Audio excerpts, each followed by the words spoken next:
বিয়ে করার পরে দেখা গেল আমার কিছুদিন পরে আমার চাকরিটা, যেহেতু এনজিও বাইরে থেকে ফান্ড আসে, সেটা ফান্ড থাকলে চাকরি থাকবে, না হলে নাই, ফান্ড কমে গেছে, আমাকে চাকরি থেকে বাদ দিয়ে দিছে।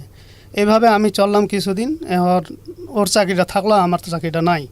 তো আমি বাচ্চা নিয়ে বাসায় থাকি, দেখাশোনা করি, বাচ্চারা তো কেয়ার করতে হবে, বাচ্চাকে আপনি সাপোর্ট করতেন। হ্যাঁ। আচ্ছা, তারপরে কিছুদিন ওর চাকরিটা থাকলো, তার হঠাৎ করে এক সময় দেখা গেল ওরা চাকরিটা চলে গেল। আচ্ছা, তো পরে আমরা তো এখন মুশকিলে পড়ে গেলাম, আসলে কি বলবো। আমার তখন আমি আসলে কোনো সময় কান্না করি নাই, আমি তখন কান্না করছি, আমার ছেলেটাকে আমি মানুষ করবো কীভাবে। কত সালের ঘটনা এটা? এটাতে 2000 কত সাল যেন, 17 সালের 28 এপ্রিলে 17 সালের আপনার দুজনের চাকরি চলে যায়। আমার চাকরি চলে যায় 17 সাল এপ্রিলের 28 তারিখে। তখন এখন কি করবো, কিছু তো করা লাগবে। আমি অটো রিক্সা চিন্তা করলাম যে আমার গাড়ি চালান লাগবো।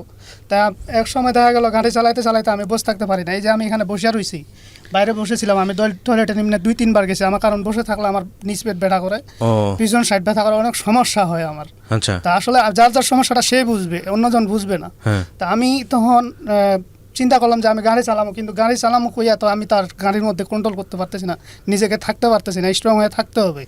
তো তখন সে কী করবে, তখন সে চিন্তা করলো যে আমি কাপড় আনে বিক্রি করি।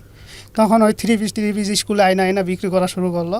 তো এক সময় দেখা গেল যে এটাও মোটামুটি আমরা চলতেছি, কিন্তু এর মধ্যে চলতেছি আবার বাচ্চাকে স্কুলে পড়ালেখা করাইতে হবে। হঠাৎ করে প্রাইভেটে ছিল, প্রাইভেট থেকে বাদ দিলাম, সরকারি স্কুলে নিয়েছি। একটা ছেলে আপনাদের? একটা ছেলে, আব্দুল্লাহ নোমান। এই একজনই বাচ্চা? একটাই বাচ্চা। তারপরে আমি সরকারি স্কুলে এখন ভর্তি করছি, কিন্তু এখন যে টিউশনি করাবো বা প্রাইভেটে দেবো, উনি মানুষ হিসেবে মানুষ হিসাবে ভালো। অনেক সময় দেখা যায় আমার মা আসলে মাকেও খুব ভালো আহ্বান করে, হ্যাঁ, কাপড় চোপড় লাগলে সব কিছু দেয় মোটামুটি। আমি দেয় না অস্বীকার করবো না, দেয়। আর ওর সাপোর্টেই আমি অনেকটা আসলে উৎসাহিত পাই। আমি একটা স্কুলে 3 পিস বিক্রি করতাম, আদার্স আরেকটা কাজ করতাম, সেটা হলো বাচ্চাদের মানে টিফিন। 11টার সময় টিফিন দেওয়া হয়, তখন আমি স্কুলটার নাম বলিনি, দরকার নেই বলার। হ্যাঁ, বলতে চাচ্ছেন আপনি? নাম বলতে চাচ্ছেন না? আচ্ছা, ঠিক আছে। আমি সেই স্কুলে যখন একজন টিচারের সাথে কথা বললাম যে আমার একটা কাজের দরকার, তো ওনারা চিন্তা করছিলেন যে আমার একটা কি কাজ দিতে পারে। অবশেষে কোনো কাজ আমার দেওয়ার মতো মানে ক্লিনার, সেটাও সম্ভব হচ্ছে না। আচ্ছা, ক্লিন করার পরে বলছে যে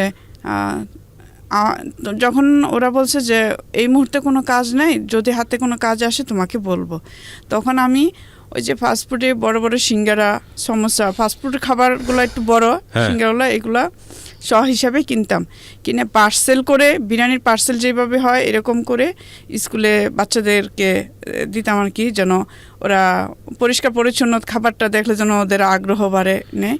আর এটাই আপনার কাজ ছিল? হ্যাঁ, পাশাপাশি আমি 3 পিস বিক্রি করতাম।